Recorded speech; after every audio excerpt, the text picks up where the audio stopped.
13ویں حدیث خدمت ہے۔ بسم اللہ الرحمن الرحیم۔ الرجی فی حیبتہ کالرجی فی قیہ، اپنی دی ہوئی چیز کو واپس لینے والا ایسا ہے جیسے کہ کوئی قے کر کے پھر اسے چاٹ رہا ہو۔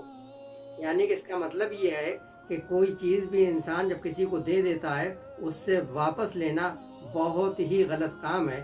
اس کو نبی کریم صلی اللہ علیہ وسلم نے ایک جگہ یہ بھی کہا ہے کہ بتایا ہے یہ حرکت کتے جیسی ہے، یعنی کہ کتا جو ہے قے کر کے پھر چاٹنے لگتا ہے۔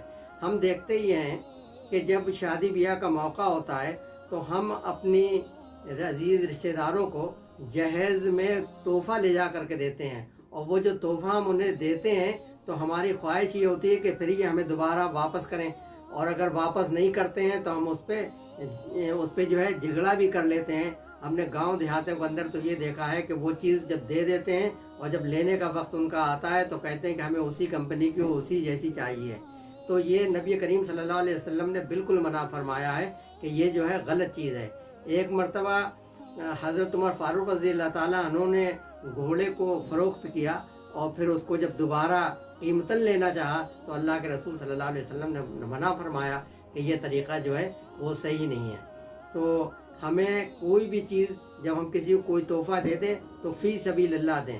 تحفے سے محبت بڑھتی ہے، تعلقات بڑھتے ہیں، اپناعت بڑھتی ہے، اور وہ شخص ہمارے قریب آتا ہے۔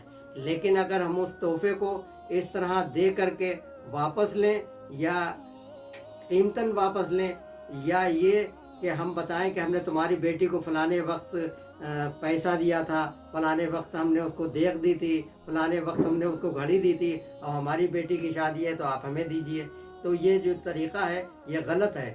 بلکہ ہونا ہمیں یہ چاہیے کہ جو کچھ بھی ہم دیں اپنی حیثیت کے مطابق دیں، اور صرف اللہ کی رضا اور اس کی خوشنودی کے لیے دیں۔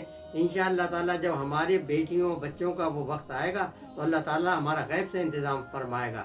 ہم اپنی حیثیت کے مطابق ہمیں تحفے دینا چاہیے، اور دوسروں سے یہ آس نہیں رکھنا چاہیے کہ وہ بھی ہمیں دیں، بلکہ اس کا جو بدلہ ہے اللہ تبارک و تعالیٰ عطا فرمائے گا۔ وآخر دعوانا الحمدللہ رب العالمین۔